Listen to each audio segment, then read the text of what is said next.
Okay, we are now recording. Okay, so this is the Amherst Energy and Climate Action Committee. I will skip my usual intro again because we're starting a little bit late today. So we'll My quickly dog get ran after one once. what? Uh, It uh, was a delay. that was a big Yeah, delay. that was interesting. Anyway, we will go right to the agenda. So the first thing we always need to do is find someone to take notes today. So who did it last time? Remind me, was that Michael did it last time, and Emily, I think, did it for that? before. Yep. So Andrew or Steve? Would one of you? Maybe my turn. Steve? Okay. Thank you, Steve. Um, Unless Andrew I'll wants to I'll do it be. next time. I Okay. promise. Yeah. okay, I'm going to make a note. Andrew will do notes next time. So, yep. Okay, so the first thing on the agenda is always reviewing the minutes. Let me bring up the minutes. I did find one problem. I think the date again is wrong. Oh, Um, sorry. it says February 11th when I think it should say February 25th. Let me share. Yes, it should. I use old minutes, and so sometimes I forget to change them, so I apologize. Share. PCAC minutes. There we go. Yeah, the file says 225, but the header at the top where I've indicated in yellow, Hmm. there's two places. I think Yeah, I'll both. change it. Okay, then I will get rid of this thing. Let me just move this out of the way. How do I get rid of it? Resolve. There we go. And now I can make it a little bit bigger. There we go.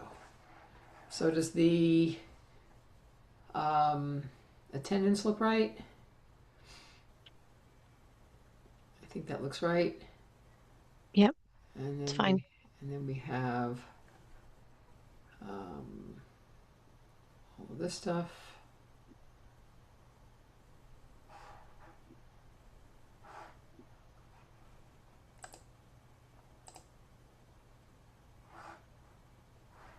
Right.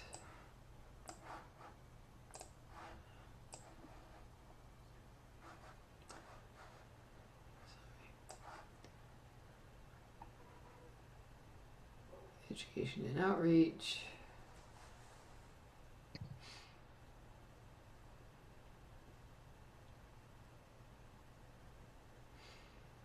Hmm.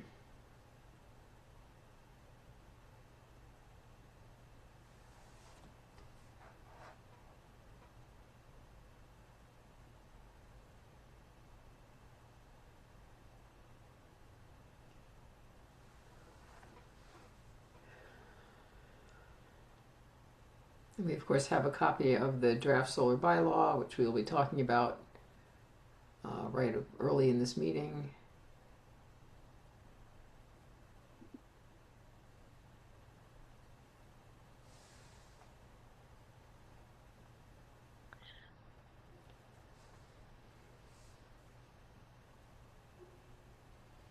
And unfortunately, the $1 billion cut to mass save was included in the bill that passed the House. It has not gone to this. It has not been voted on in the Senate yet. I will give an update about that.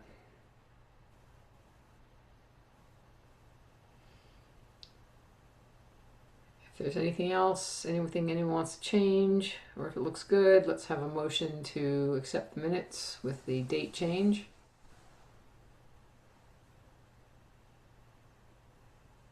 I'll motion to accept the minutes with the date change. Second, let me unshare. I second. Okay. And so, vote, no particular order. Goldner, Yes. Roof, Yes. Door, Yes. Ising, Yes. Leinung. Yes. Okay, minutes are approved. Thank you. Okay, Oh, and I'm sorry. I should have abstained. I wasn't here at the last meeting. Okay. Can I change that? Yeah. Yes, you can. okay. And we do not appear to have any audience, any public here, so we will skip the public comment and move on right away to review and discuss the draft clean energy bylaw. Now, Steve, do you want to share it or should I go ahead and share it? I have it here if you want me to do it. Why don't you share it since I'm also trying to take some notes? Okay, so let me go ahead and share this. Where's the share thing? Oh, it disappeared again. Hang on a minute. There it is. No, that's not it. Oh, there it is. Okay, good.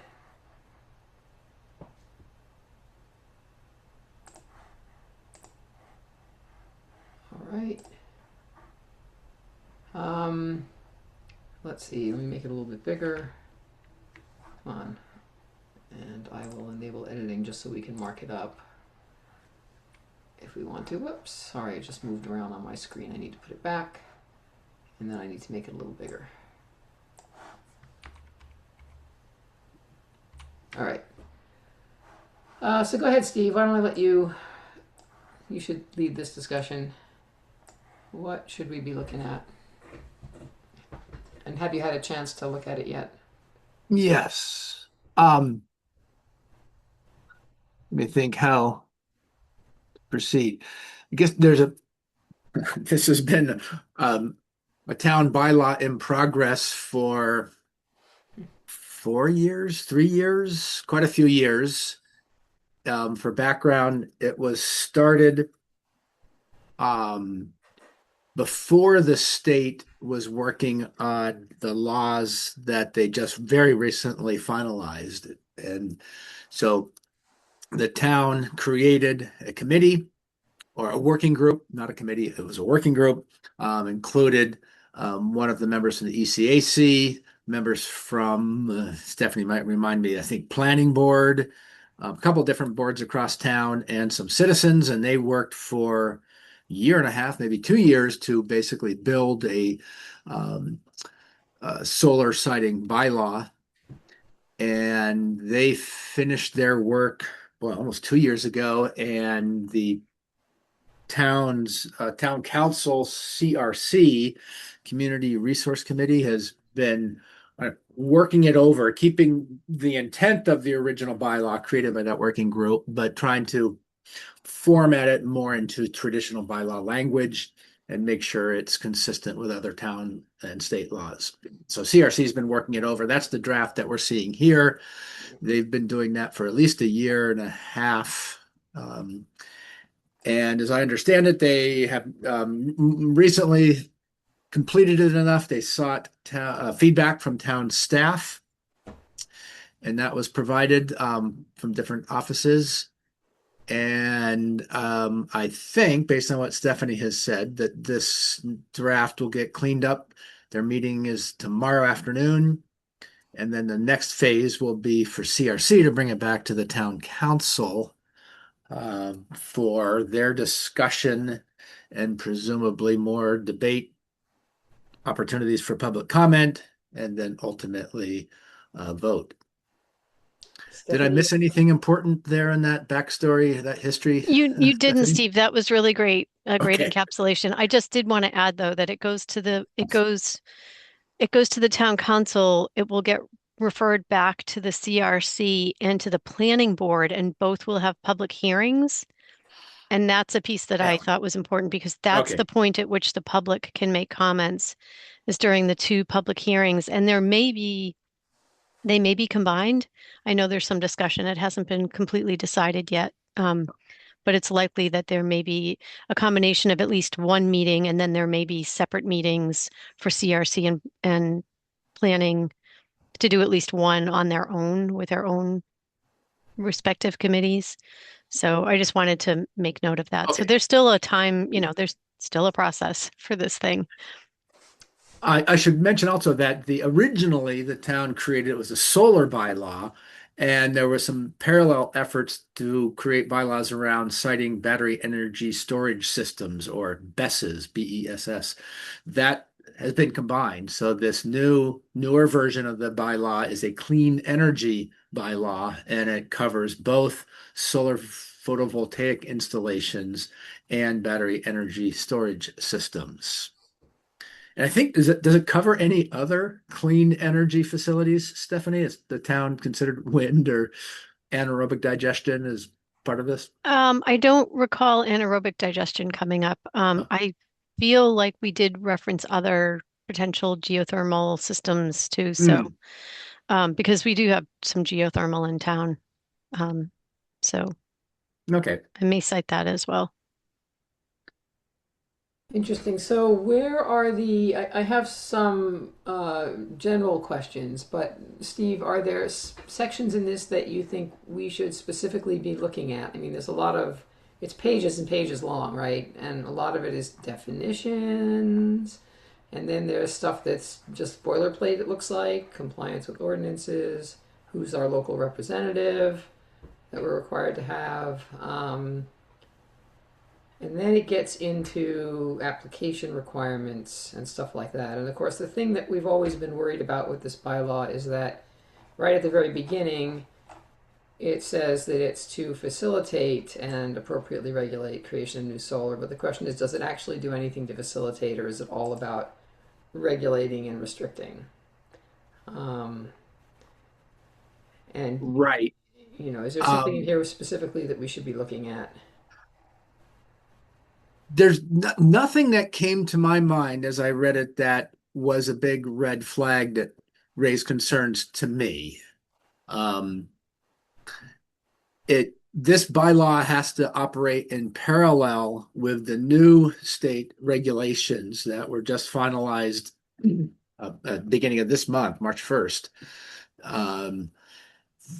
And so it's fair bit of this town bylaw is sort of uh, parallel or redundant with those guidelines. There are some elements that the town can specify beyond what the state has specified, particularly the area of setbacks, and the town can create additional um, restrictions or guidelines that the state doesn't include, as long as they don't run afoul of other state laws that are promoting solar. So nothing jumped out at me as a major problem as I read through this recent version. The bit that you mentioned, Lori, about the purpose of this bylaw is to facilitate and appropriately regulate the creation of new solar photovoltaic installations. As I understand, or at least from a public meeting a week or so ago with one of the town council, the lawyer, said facilitate doesn't necessarily mean encourage. It means, I think, maybe more like allow, Yeah. not necessarily encourage. So you're right. In my opinion, this doesn't encourage. It does regulate and restrict, but it allows solar in those appropriate places. And the new state rules, regulations really do sort of incentivize solar development in areas that are more appropriate for it. And there's kind of an elaborate scheme for doing so in a site suitability scoring system in the state regs that rate a proposed site, and the less suitable it is, the more mitigation, minimization, and mitigation, avoidance, three things: avoidance, minimization, and mitigation. The applicant might have to do to reduce its impacts. That's in the state rules. Those particular things are not in the Amherst bylaw. So maybe I'll go quiet and see if anybody has specific questions. So I can get started with a question. I mean, this is the sort of thing that I think about, right? So especially after visiting Barstow Farm and seeing how hard it's been for them to survive and all the crazy things they've had to do to make their farm work, their dairy farm work, right? I mean, it's worked out great in the end. They have fantastic digester. They make their own biogas. They make their own electricity and heat. But say I'm a farmer and I decide that the best way for my farm to survive is to take the back 5 acres and turn it into a solar farm. What happens next? How hard is it going to be for me as a farmer to do that? In the context of both the state regulations and how much harder or easier do the local regulations make that? whether it's agrivoltaics or not. I don't, agrivoltaics don't always work for everybody, right? Depending on what you want to do, depending on what your situation is, you may decide that you just want that back 5 acres to be a solar field. I, I'm, yeah. It's really going to depend on the nature of the land that they're proposing for solar development. If there are wetlands on the land, that's a big problem. I'm That's assuming going it's been to, a farm field, so I'm assuming there aren't wetlands. okay. Then it depends that the state has these site suitability guidelines, and I believe the way that's going to work eventually is the developer will draw out the boundaries of the proposed project in a GIS system, an online GIS system, and that system will have in it maps of soil, of ecological areas, protected areas, Right. slopes, all the different things that could factor in. And once a developer draws an outline for a proposed project, that parcel or that project boundary will receive scores automatically, I believe, based on the data layers in the GIS system. And there's 5 different categories. And if the proposed project scores lower is better, a 1 or less, then it's a very low impact under those 5 criteria, and it does not require additional minimization, avoidance, or mitigation. If it does, say part of the project impinges on, say, rare and endangered species habitat, then the score might go up, and it might be a little bit more difficult for the project developer to avoid or minimize impacts to that resource, and then they may be required to mitigate by perhaps putting some land elsewhere under protection that wasn't already protected. So yeah, all of it depends very much on the details of what's on the land that they're proposing the development for. Yeah, so I guess what I was worried about is it looks like farmland is specifically mentioned. Yes, and the soils. Now, the Amherst bylaw specifies that if it's on prime soils, I think, yeah, active farmland, prime farmland, and soils, statewide important, but that applies if it's actively farmed or has been farmed in the past 5 years. So So you're there, basic, yeah. So you're telling, I don't know, I reserve judgment on, I'm not a farmer, right? But yeah, I wondered, were our local farmers involved in this process at all, and what do they think about this? Because, like I say, I could imagine somebody being in the situation where they decide their best way to survive is to turn one of their fields into, and they're active fields, they're going to be prime farmland if they've been farming them, presumably. They're presumably flat, there's not a wetland, but they've been farmed by some family for a long time, and now they decide that one chunk of this wants to be a solar field. The thing that bugs me is, I mean, that can always be reversed, right? 20 years down the line, the panels need replacing anyway, so at that point you can turn it back into a farm field. And I don't think there's any great loss to the soil or anything like that. Stuff will still grow underneath. I mean, stuff that needs shade. So, if the soil's not removed or horribly right. compacted during the solar facility. But yeah, I agree with you.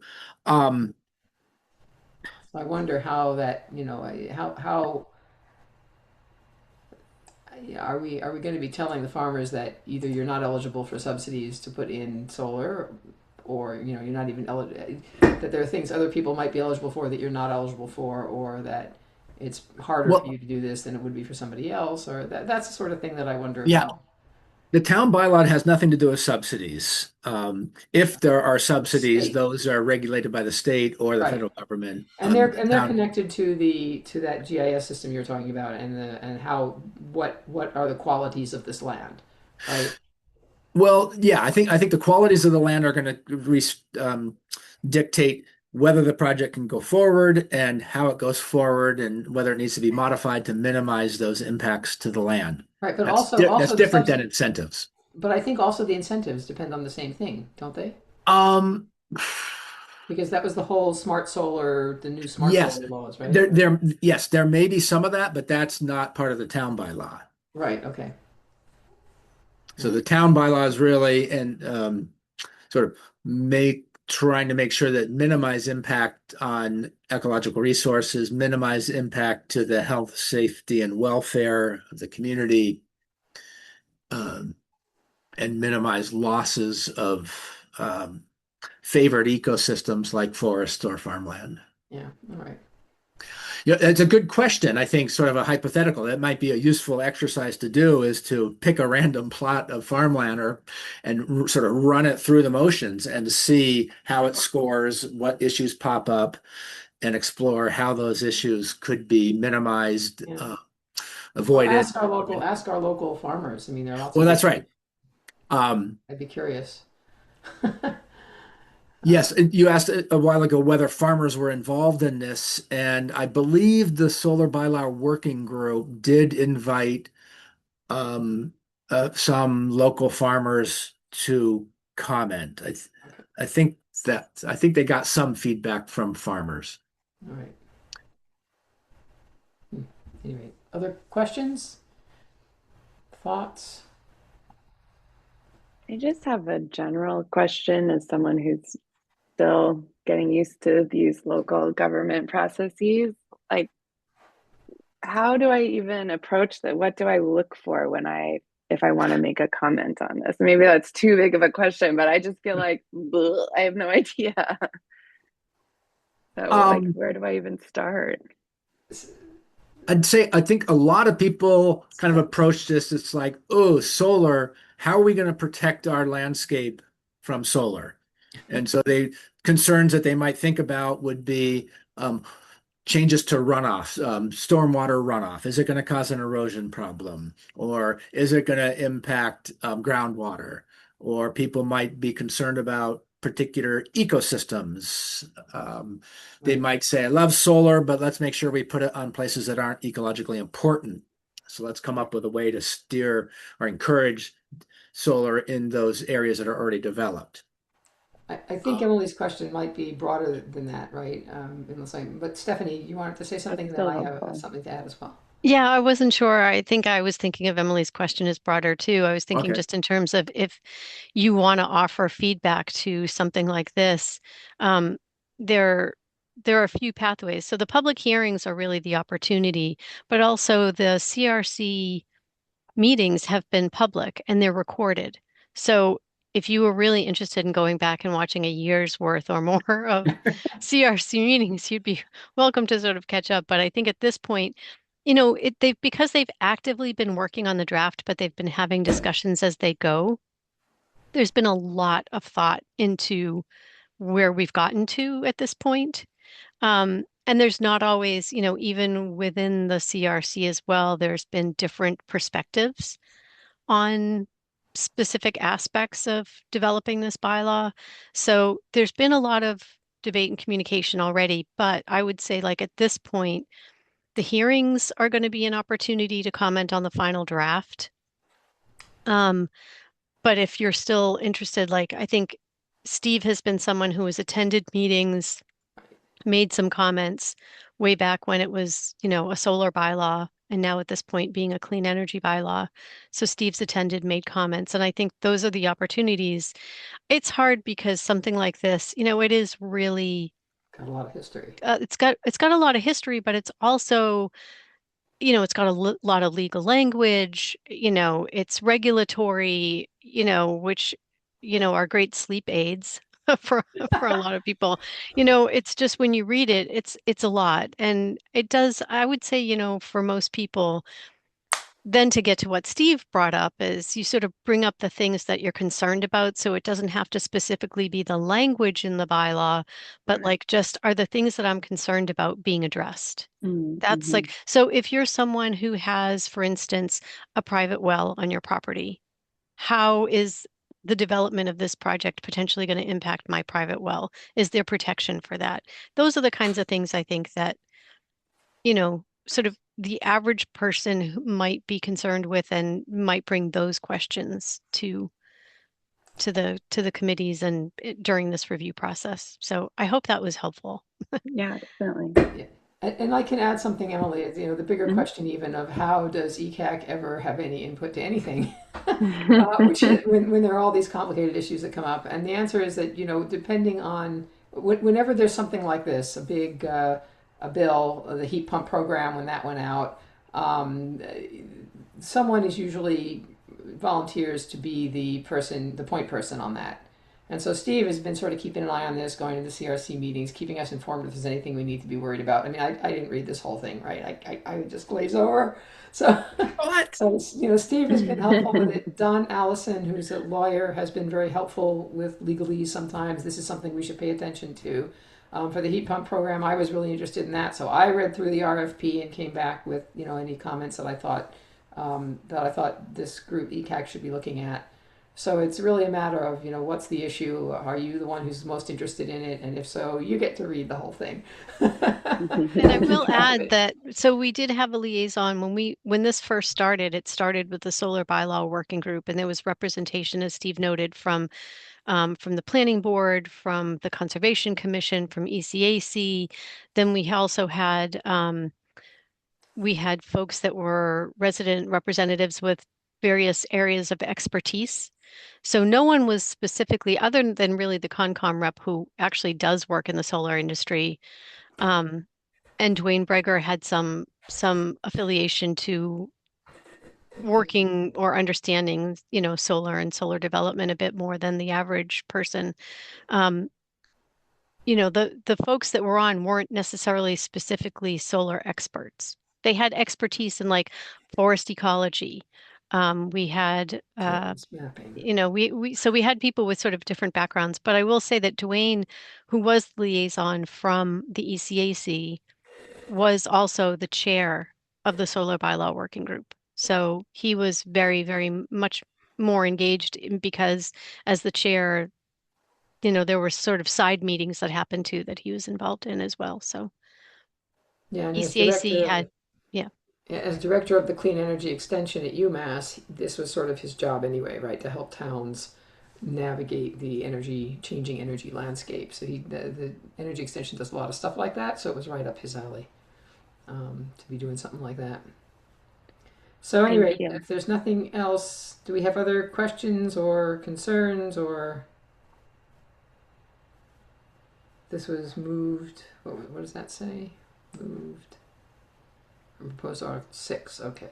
These are the edits that you're seeing. The CRC hasn't finished their review. So the comments and edits and things that you're seeing now were staff Yeah. comments. And so they haven't been approved or accepted by the CRC yet. So that's why they're still in draft form. Right. Okay. All right. One of the concerns that I personally have is like, does this bylaw and the state rules, how much land does that leave available for solar development in Amherst? And is it enough to achieve our climate action goals, both in the town of Amherst Right. and across the state? And I don't know if that question is answerable. I sort of hope a little bit that this GIS-based system, we maybe produce a map that sort of shows each patch of ground and what it hypothetically would score as if it was proposed for development. We could make a map in GIS that would show all the areas that are off limits, or areas that would have restrictions. So I'm not sure if that's possible. That's something that I would like to learn more. How much with the town bylaw and the state regs, where in town could solar go, and is it enough to meet our goals locally and statewide? And Stephanie? Steve, just reminding you that we have that interactive solar map. Yeah. And Yes. it's not it's not 100%, but that's a good place to start because a lot Right. of the state layers are incorporated and embedded into that mapping. So That was that one might that be was the place. produced by one of the consultants that was working for the town. Is that? Well, we hired them. Yeah, we Yeah. Probably hired needs. them to create that solar mapping for the town. So now that there And are specific rules coming from the state about what land is eligible for what, one would think that the state could come up with a Commonwealth-wide map, right, of every inch of space, that it should exist, right? If it doesn't. Um, Um, In theory, yes. A proposed project would get scored based on whatever's included in the boundaries of that project. And so if it was a 5 acre project, if any of that 5 acres included rare and endangered species habitat, it might be scored differently if it was a 4.5 acre project that excluded that patch. So it, yeah, I'm not sure how feasible it would be to have a map that sort of shows feasibility by the square inch. Yeah, okay. Because it is going to be sort of project based. But I will explore that. Right. And I was reading through the state regulations and guidelines. The state has there's regulations that have been promulgated, and then there's 5 sets of guidelines that are sort of the details of how towns should go through and approve or disapprove these proposals. And those are still under review, and I believe there may even be a day or two left for public comment on those, and then the guidelines will be revised and finalized. I'm not sure when, next month or two. And somewhere buried in there is this GIS-based system, and I'll find that. I'll share that through Stephanie, so she can share it with everybody, and we can maybe do some hypotheticals. What if a farmer in such and such a place wanted to build a solar field? How does the system work? How does this process play out? Meanwhile, those maps for Amherst are actually online on the sustainability dashboard, aren't they? The old Yes. report. Yeah. Yeah, there should So be a link. I won't find it now, but there is somewhere the results of a solar survey that was done a few years ago now in Amherst, and you can click on different areas and see, at that point, how high any particular plot of land was rated Yeah. for solar installation. That will be a different system than what the state has Yes. put into the Right. bylaw. So yeah, Right. that was a good attempt, but it's different than what the state has adopted. Exactly. So there's this old thing we have, but hopefully the state will update it for us. Wouldn't that be nice? All right. Other comments, or shall we move on? If we're going to move on, then we're on to the Sustainability Festival, which recall is, I don't have the date here in front of me. It's April 22nd, 25th. 25th, April 25th, which is a Saturday. There's no rain date, right? It's rain or shine. Yeah, the rain date usually, if it's going to happen, which only happened last year for the first time ever, would be fairly last minute, depending on what the weather is looking like that week.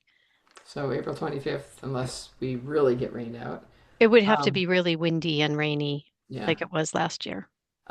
We still need a tent. Stephanie, any news on whether the town has one? Yes, I can get the ECAC a tent, Okay. but Great. I mean, that's because we're a town committee. I'm not just making clear that that's not like we have tents for everybody at the event or anything. Right. I'm just saying that in case anyone's watching. So, Okay, so I will bring at least one chair, the banner, and the heat pump help booth. Emily, I have you down for a couple of chairs. Yep. Suggestion box. Who's going to bring the suggestion box? I said I was going to do that.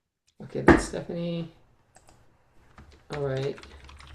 Can we get large paper pad and an easel for folks to? We were thinking of doing something we did a couple of years ago, which is start a list of things that you've done to reduce your energy footprint or your fossil fuel footprint or something like that, or to decarbonize your home. And it could be everything from installing LED lights to and weatherizing to installing heat pumps and using Mass Save, and people can add their own things, and I'll bring some little colored dots so people can add more dots to each thing that they've done as they pass by.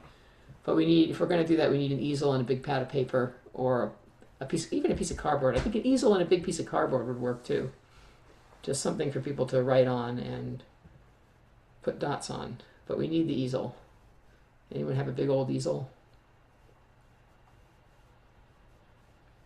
I was able to borrow one from Hampshire College a year or two ago, and I can see if that's still kicking around someplace. It was one of those stand-up 3-legged easels that work just fine inside a classroom, but may blow over easily on the quad. But Yeah, and if it's gonna blow over, we could also just put it flat on the table. yeah, Just doesn't make as people don't see it as easily as all. we may even I may even be able to borrow one of those big pads of easel paper. We Okay, don't that'd use be too great. many sheets, so I'll be able to borrow it and take it back. I will let you look into that. And I thought of two possibilities for small gifts to give away.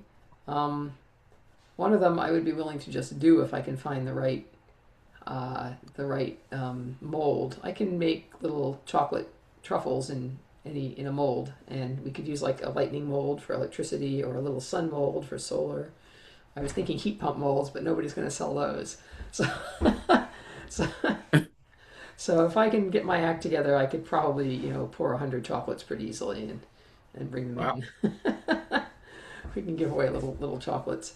The other possibility is, and this would cost probably about this. I mean, I'd be willing to donate either way. We could buy these. They make these pencils that are wood pencils, ecologically correct pencils with a seed at the end in a little cellulose capsule. So when you're done with the pencil and it's too small to write with, you stick it in the ground and you get a basil plant or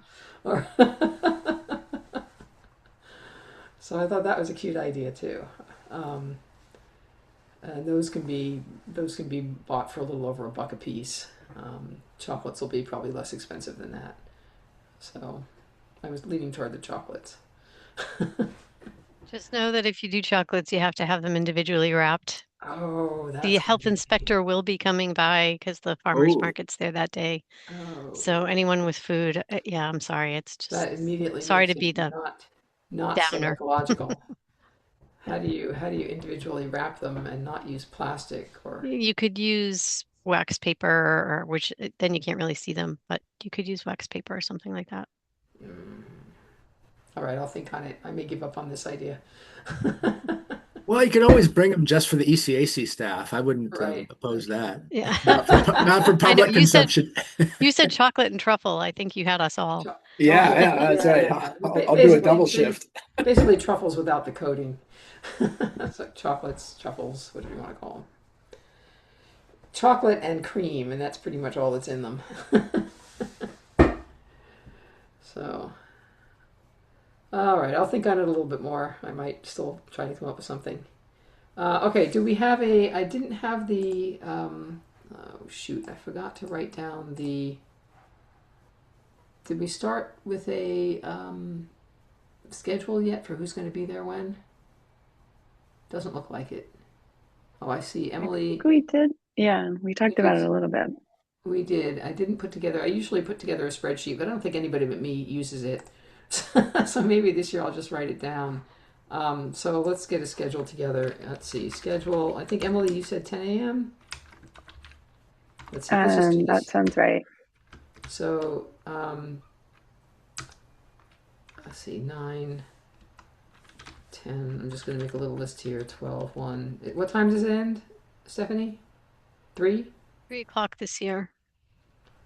Okay, so the 9 o'clock slot for setup, I can be there for that. Anyone else? I could be I'd there. rather I'm a, come. Oh, What, Emily? go ahead. sorry, I was going to say I'd love to come earlier, but because I have something in the afternoon. But if somebody else wants 9, 10's fine. Anyone else want 9? I mean, I'm flexible in the morning that day. So if 9 doesn't, 9, 10, or 11, I could fill in. So it does not matter to me. Okay, so Emily, you want the 10. So I have Lori and Michael for setup. Oh, Emily. I think Emily wanted 9. Oh, Emily wanted 9. I'm sorry. Yes. Does that Thank work you. okay? Okay, That's great. Yeah, thank you.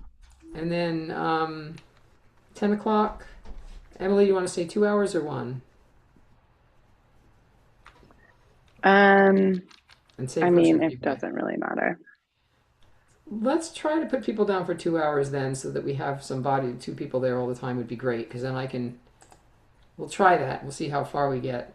So Michael, you want to do 10 and 11? Yeah, I could do, yeah, from 10 a.m. to noon. I think that's Okay, fine. Michael and Andrew, remind me, are you going to be there? I am actually having my wife is having a new baby in That's mid-April, so right. I don't think I can commit Right, to right, right. uh Uh, anything yeah, for that. if all that goes well, that's going to be pretty exciting. Yeah, I'll we'll if it's a nice day, we'll probably stop by. But Okay. yeah. Okay. So Steve, remind me, are you there? I'm not sure. I don't have that spreadsheet up. I don't remember what I Oh, volunteered for. I don't have the spreadsheet yet. That's why I'm asking now. Oh, I don't remember what I previously, if I didn't have, let's see, what did I have for Steve? For I didn't, I think we were going to do it I, this week. I wrote a little bit down last week, but I don't have, I have Lori. I may have hedged a little bit. I mentioned that's right at the tail end of the April vacation for school kids. I think I remember that. And I You were gonna should, check, I think. yeah. And what the uncertainty is, my older daughter is we're heading off to college, and there may be college visits during April vacation that we don't know about just yet. Um, Oh, but let's sign me up for whatever midday slot you so have open. okay, I have you It's down for 11 and 12, okay? okay. And I'll be there. I'll be there for sure the whole time probably, but I will be in the if there's let's see. So we still need the 1 o'clock and 2 o'clock slots. I'll be there. But I guess we need Tetsuya and who else is missing? Oh, Don. Don But almost never. Don's not gonna be. Don's not going Don to will be not Don be has a there. conflict. right. So Don also has a conflict. All right. So right now we're a little thin at the 1 and 2 o'clock slots. Um, Hopefully Tetsuya can stick around for at least one of those. I'll be there for sure, but I also like to be, if I can, in the heat pump booth. The busiest time, it seems to me, was sort of toward the end last time. Was it not? Was it sort of noon one? Not Between 11 and 1 is typically okay. when it's busiest, I would say.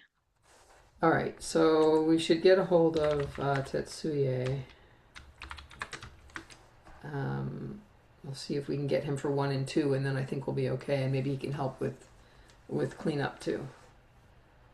Um, So are you covering 2 to 3, Lori? I'll be there. You were talking about 2-hour shifts, so Steve, Yeah, you've got 11 and noon is what I I wrote down. I'm planning on being there pretty much all day, but if there are two people there, I might take a break. So right now I have two people there at 10 and 11 who aren't me. So I might take a break at that point and come back and at 11 or so. If I'm the only one there, I can't sit in the heat pump booth, which I will bring with me. I have for those of you who haven't seen it, Emily, I don't think you've seen it, have you? My heat pump help 5 cents booth. It's like you've seen the Lucy and her psychiatric help 5 cents booth from Peanuts.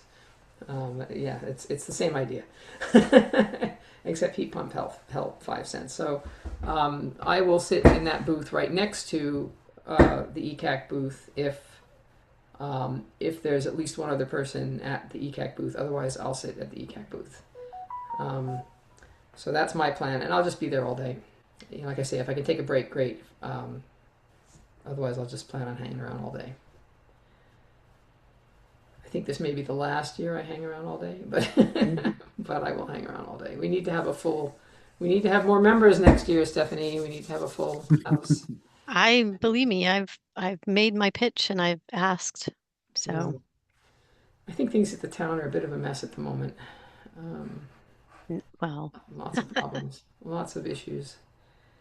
All right, so I will send out this schedule that we just wrote down, and I'll send it by email rather than making a spreadsheet because I think that worked. I don't know that anyone other than me ever checked the spreadsheet I put together last year or the year before. So I thought nobody was checking it.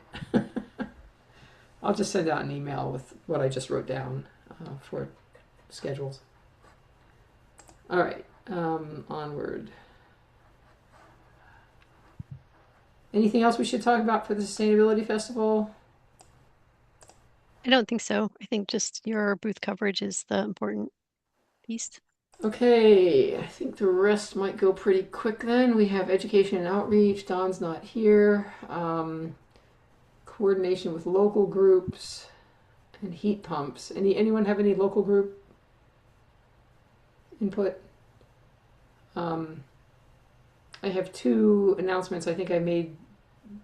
Oh, we have an important education series thing. We have to get to that. Okay, that's actually probably more important than anything. Okay, I'll make it quick. Coordination with local groups. I'm still meeting with this UMass Carbon Zero Alliance. If anybody wants to join it, let me know. I'll put you on the Google group. You'll get the emails. We meet every other week to discuss the situation at UMass and also some other local issues that come up. Heat pumps, I've got nothing. You want to give any sort of an update here, Stephanie, or you want to do that later, if there's any? I'll just do it later. Okay. And then we get to the education series. So for that, let me go ahead and share. Hope I have it up. Yes, I do. Share.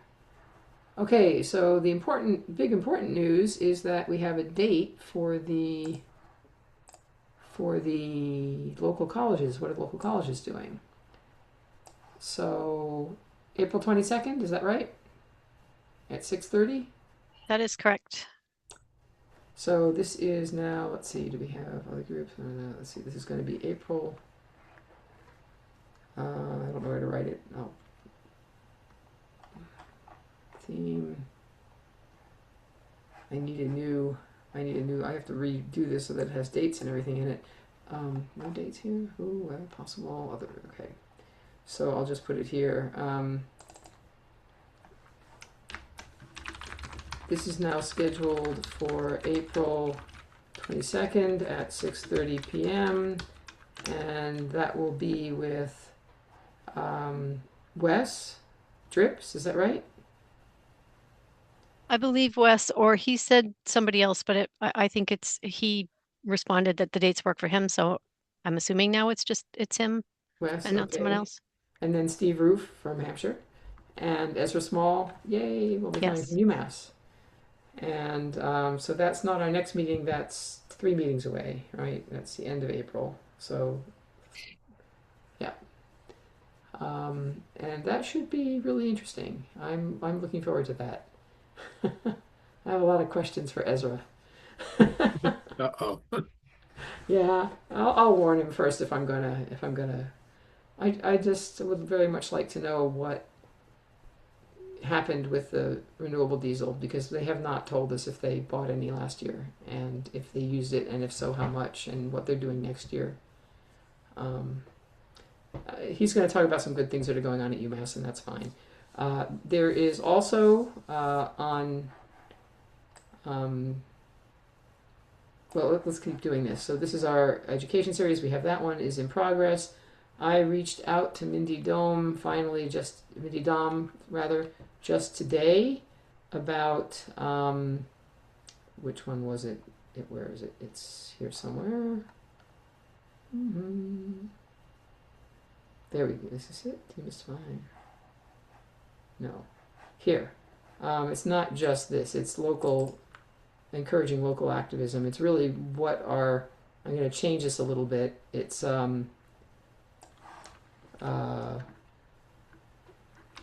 climate bills at the state level that affect us. Oops. And I'll come up with a snazzier name for that later. I have asked Mindy Dom to if she would be interested in coming and speaking with ECAC about bills passed and in progress. And I told her that things that we've been thinking about include the Superfund bill, also the status of the Climate Bank bill, which I think was included in the omnibus climate bill that passed 2 weeks ago, that passed the House. About the status of Mass Save, which was cut dramatically in that same bill. I did talk with Mindy about that. She actually called me. I think it was at day after the last ECAC meeting. I don't remember if it was. Did I mention it last time? No, it must have been after because it was after the bill passed, and that would have been the 26th, a couple days after our meeting. I did speak with her about that. She doesn't seem as concerned as I am about what $1 billion cut will do to Mass Save. There's a lot of concern about this. Presumably, it was cut from publicity or something like that, and not from incentives. But it's hard to imagine how $1 billion could not cut into incentives. Yeah, I think marketing, Lori. Marketing, right? I think there's a lot of debate in the community as to what exactly that means. So I don't know what that means. And what I do know is that when Mass Save runs out of money, they stop giving out rebates. So as far as I know, they haven't run out of money recently, but maybe with this $1 billion cut, they'll start running out of money. So Mindy didn't seem to think that those rebates were the most important thing that Mass Save should be doing, which was interesting. So, but I think neither of us really understood exactly what the cuts meant. She was encouraging in that she thought that the big problem was that the way Mass Save is funded is a problem. And I agree with her on that. Everybody agrees with her on that. So this is giving the Mass Save program a chance to be, this her positive spin on it, right? This is giving the Mass Save program a chance to be reworked. They're going to be going over the accounting. They're going to be going over how it's funded, and possibly coming up with something better. And her comment was, hopefully something better will come out of this, and it also hasn't gone for a vote in the Senate yet. So now it's time to start talking to the Senate about that. So if there are other things that folks want to hear about, let's see, what else did I? There was also the, that was a Superfund bill, the resiliency bill, climate bank bill, Mass Save. I forget what else was on that list, but there were a bunch of things on the legislative list that balcony solar. All of those things were at least mentioned in the omnibus bill, except for the Superfund stuff. So it would be interesting to know. She was also not up on balcony solar. She said she didn't know how it affected it or what was in there, and I don't know either yet. But I would very much like to know that. When we'll be able to get our own plug-in balcony solar. So that's where that is. Stephanie, Did you have a date on that, or is that still in progress? I gave her all the open Okay. dates between now and May, the first date in May. I think I said we're open 2 weeks from now, 4 weeks from now, 8 weeks from now, and other dates are possible. And if she can't make a Wednesday night, we might be able to accommodate her at other times if she would suggest a few. So we'll see. I expect she'll get back to me. She always does eventually these days. So it just might take a little time. So all right, that would be a very interesting discussion that I think would bring a lot of folks in. Stephanie, was there anything that you were going to look into that you have? I keep forgetting about this community solar thing. I was going to reach out to a group of other sustainability professionals that I'm on a listserv with, but I focused more on the institutional item, Right. so I kind of forgot about that one. So I'll have to get back on to that one. All right. And I think that's it. Anyone have anything else they want to pursue here? Well, I had reached out to someone at PV Squared for Right. how does rooftop solar, residential Yes. rooftop solar make sense? And Right. I don't think I've heard back. I CC'd you, Stephanie. I don't suppose you've heard either. I have not. Okay, I have to follow up on that then. I know someone at PV Squared. If you have trouble reaching out, Okay, just a friend who works there. let me quick check the name of was it Mark? Didn't Somebody? you reach out to John Child? Yeah, it was John Child, and he said his colleague Daniel. That's not your Right. friend, is it, Andrew? Somebody? No. Okay. Let me just double check that. Yeah, I think I sent a message to them, but I did not get a reply, and I just realized that I had not gotten a reply, so I need to follow up. Come on, scroll. Hopefully they're still busy installing solar despite the Yeah, Changes. Daniel Barry was the name that was provided to me. I think there are some changes coming in Massachusetts too. I'm not up at all on what they are, but I think the whole net metering thing is set to change sometime soon, is it not? Anyone I know anything about that? Yeah, I just read a little bit about that. There's two elements to that. The DPU has started a study on the net metering arrangements. Right now, people who have solar on a net metering arrangement, when they produce excess, they get pretty close to the retail price, almost the same price as for what they pay when they import electricity. Um, DPW is beginning a study that may result in that changing. Um, Yeah. it's that the article I was reading was sort of maybe a little bit alarmist. A couple of other states like California have drastically changed the benefits of net metering in those states.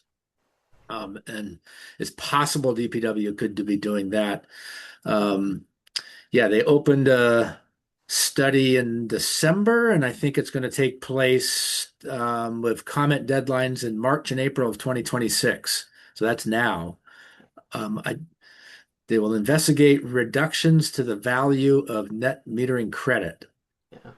Um, I I guess I will look into this further to see if there's what's happening there and try to report back next meeting.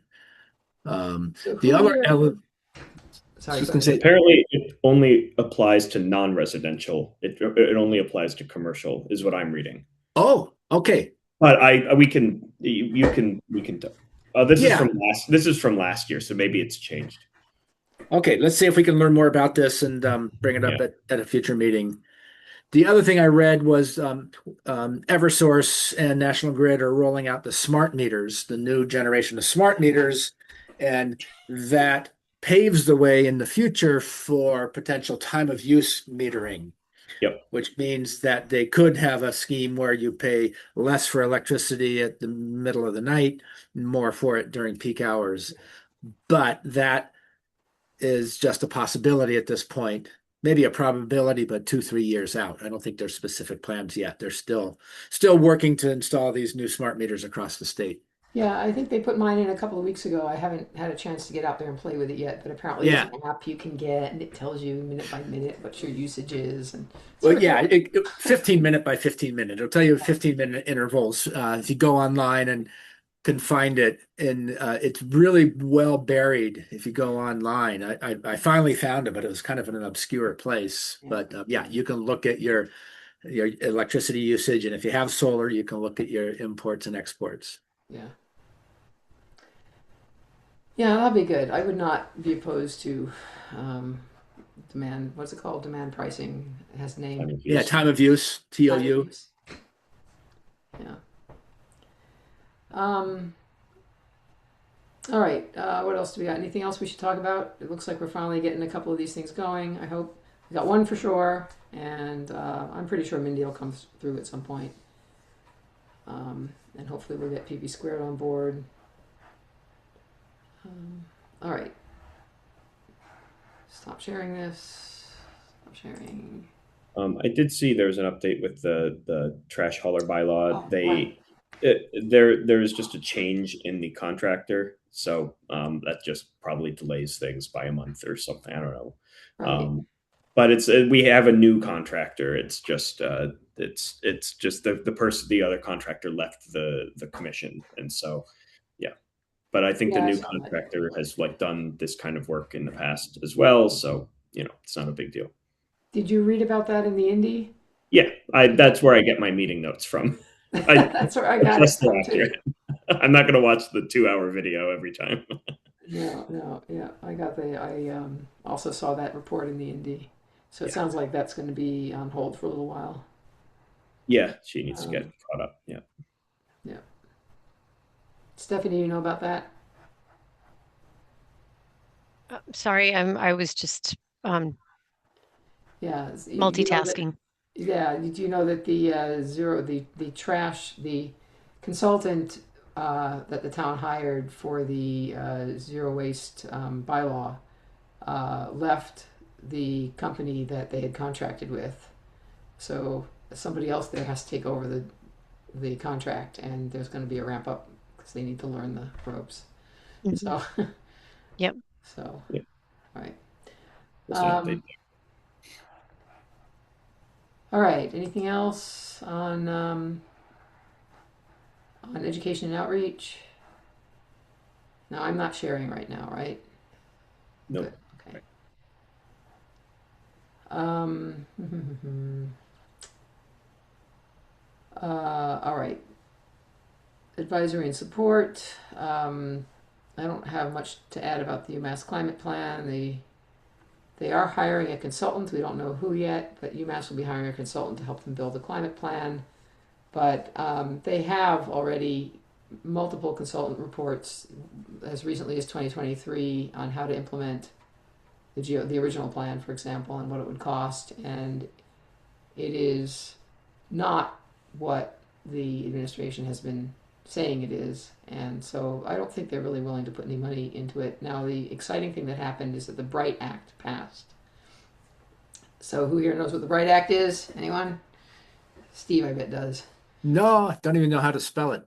It's BRIGHT. I don't know what it's Oh. an acronym for, Okay. but it's an act that gives an enormous amount of money to the schools across the state for deferred maintenance. Oh, And that is huge because UMass is sitting on, I don't know how many, probably billions of dollars of deferred maintenance. And that deferred maintenance, when it gets done, necessarily involves electrifying because you're not allowed to do renovations in the state anymore without electrifying. So every building, they don't have a plan for putting in a geothermal exchange system or anything like that.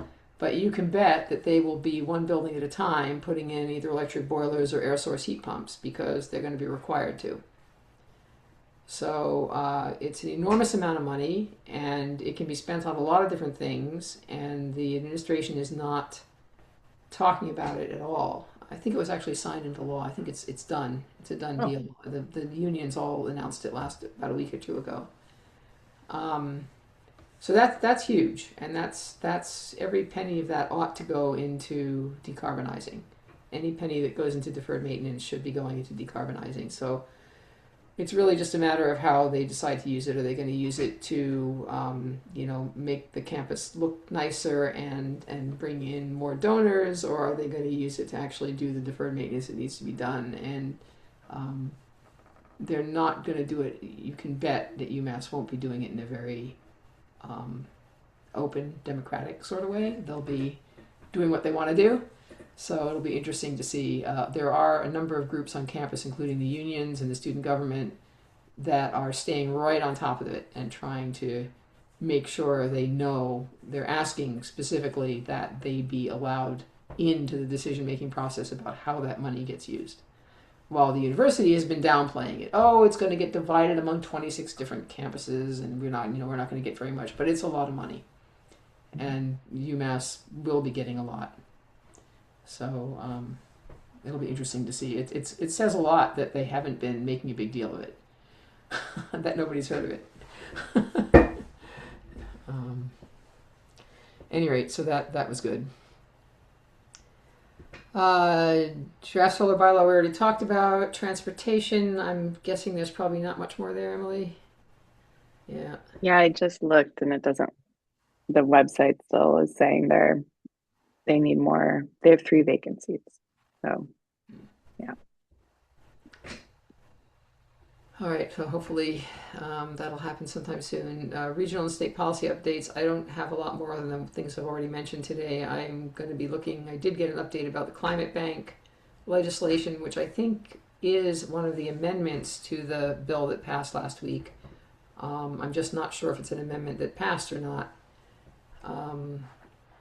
So I have to get a little more informed about what exactly was in that bill and what the next steps are. I think everybody's trying to figure that out right now. So, which brings us to staff updates. I'm busy. really, honestly, it's one of those times where there's just so much going on with the festival planning. I will say that there has been a bit of a curve thrown my way in that we do have a good portion of our sponsorship, but we don't have it all. So I'm doing a little bit of a scramble because the utilities just not supporting us anymore, which is really kind of Oh. a bummer.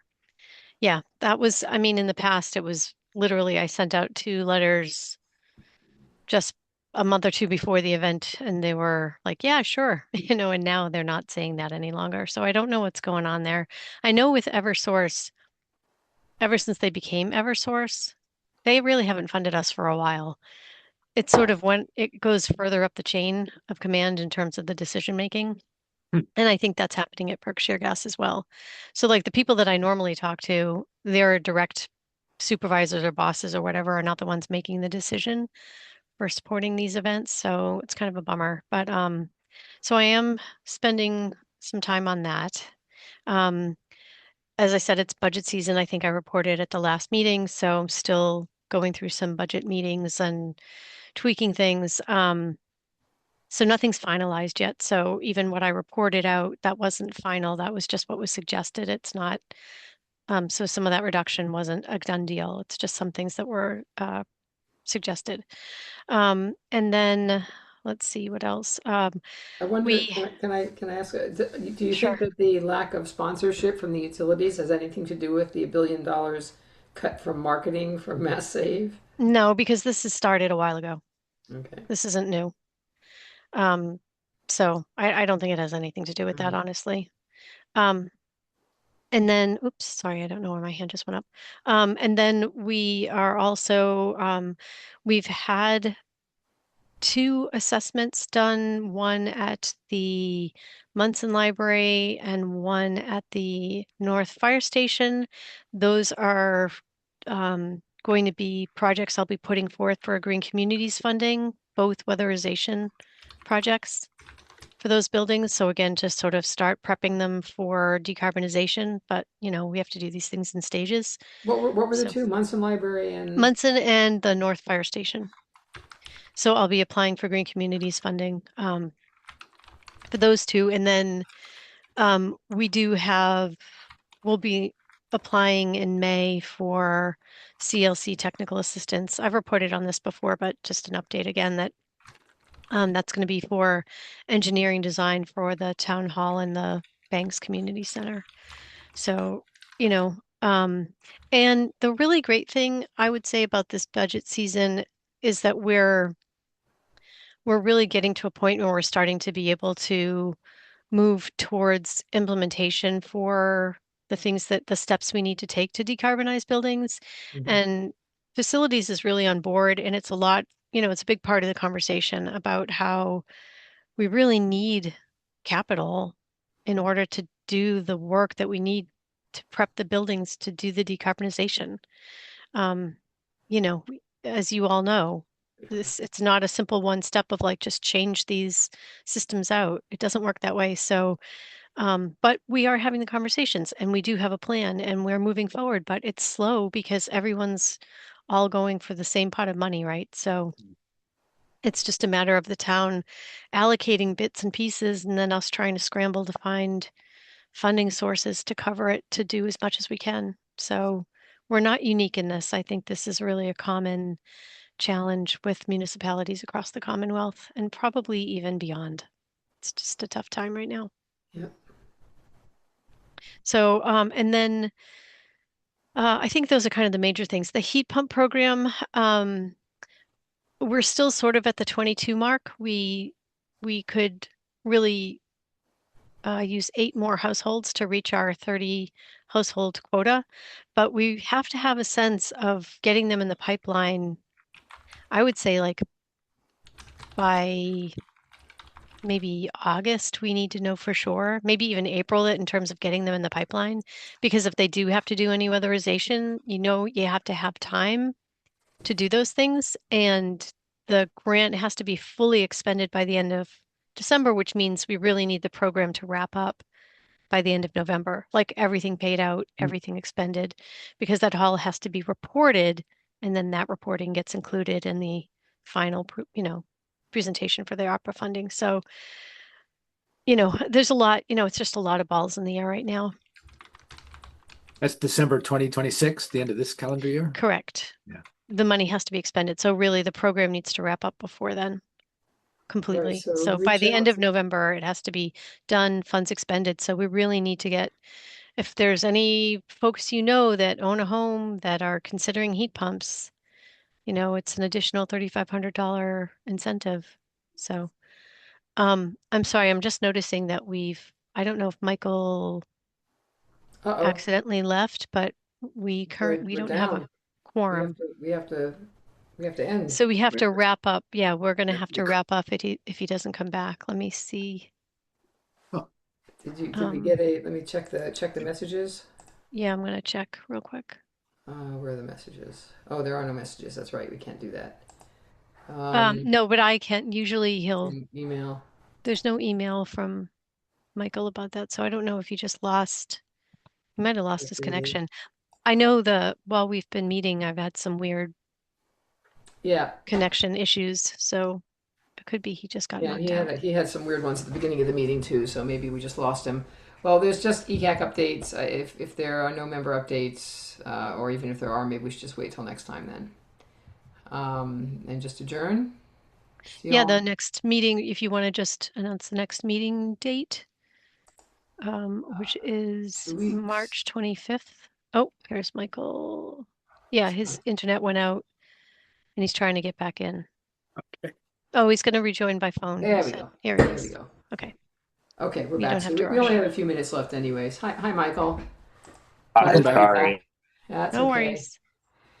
All right, so the only thing left are member updates. Anyone have any updates?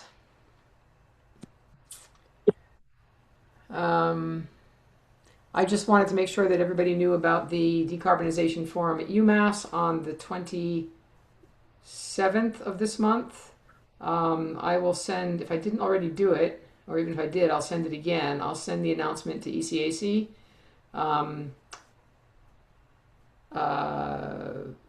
This is not the same as the Amherst decarbonization forum that we're doing. This is going to include UMass Amherst. So Ezra will be there giving probably the same spiel he'll give here, or something very similar. But it will also be attended by, I think it's Shanna Weber at University of Michigan, formerly of Princeton, who has done decarbonization on both campuses, using some innovative ideas. Chan Medical School will be there.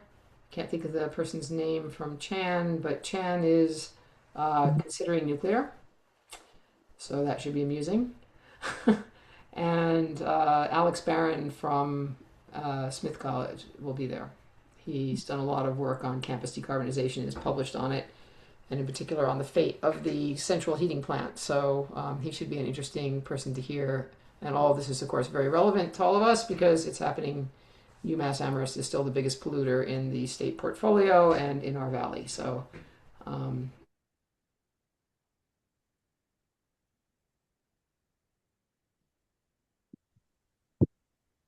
Now we lost Lori. I feel like one by one, you're each going to freeze. over in like 2 hours. That was Into panel discussion. No one bites Lori, the dust. you froze. Oh, sorry. Now I'm freezing. Yes. At any rate, I'll send out an email about that. That's all I've got. Items for the next agenda. Anything outside of what we usually do? Still no public, right? So no public comment. Someone want to move to adjourn? I move to adjourn. All right, second, I'll second. and all in favor, say bye. Bye, all. Have a Bye. good night. Okay, good night. Good night.